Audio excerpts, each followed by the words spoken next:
മറയൂരിൽ police ഉദ്യോഗസ്ഥനെ ആക്രമിച്ച 3 പേർ പിടിയിലായി. മറയൂർ ബാബുനഗർ സ്വദേശികളായ സന്തോഷ് കുമാർ, ഹരികുമാർ, മുത്തുകുമാർ എന്നിവരാണ് പിടിയിലായത്. കഴിഞ്ഞ 20-നായിരുന്നു കേസിനാസ്പദമായ സംഭവം നടന്നത്. മറയൂരിൽ ഡ്യൂട്ടിയിലുണ്ടായിരുന്ന പോലീസ് ഉദ്യോഗസ്ഥനെ മർദ്ദിക്കുകയും യൂണിഫോം വലിച്ചു കീറുകയും ചെയ്ത സംഭവത്തിൽ 3 പേരെ മറയൂർ പോലീസ് അറസ്റ്റ് ചെയ്തു. ബാബുനഗർ സ്വദേശികളായ സന്തോഷ് കുമാർ, ഹരികുമാർ, മുത്തുകുമാർ എന്നിവരാണ് പിടിയിലായത്. കഴിഞ്ഞ 20-ന് ഉച്ചയ്ക്കായിരുന്നു കേസിനാസ്പദമായ സംഭവം നടന്നത്. തൊടുപുഴയിൽ നിന്നെത്തിയ വിനോദസഞ്ചാരികളുടെ കാറും ബാബുനഗർ സ്വദേശിയായ സന്തോഷ് കുമാറിന്റെ പിക്കപ്പ് ജീപ്പും തമ്മിൽ കൂട്ടിയിടിച്ചിരുന്നു. ഈ അപകടത്തെക്കുറിച്ച് അന്വേഷിക്കുവാനും ഗതാഗതക്കുരുക്ക് ഒഴിവാക്കുവാനുമായി സ്ഥലത്തെത്തിയ Marayoor sub inspector KG Aneesh കുമാറിന് നേരെയാണ് പ്രതികൾ ആക്രമണം അഴിച്ചുവിട്ടത്.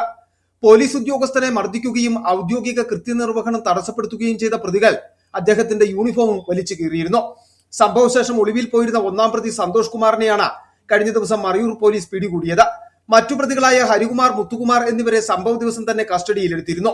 പോലീസ് ഇൻസ്പെക്ടർ M ഷാജഹാന്റെ നേതൃത്വത്തിൽ sub inspector Abdul Aziz, senior civil police ഓഫീസർമാരായ Shajahan BY, Shaji MS, civil police ഓഫീസർമാരായ വിപിൻ പ്രകാശ്, ബേസിൽ ജോർജ, സജുസൺ എന്നിവരടങ്ങിയ പോലീസ് സംഘമാണ് പ്രതികളെ പിടികൂടിയത്.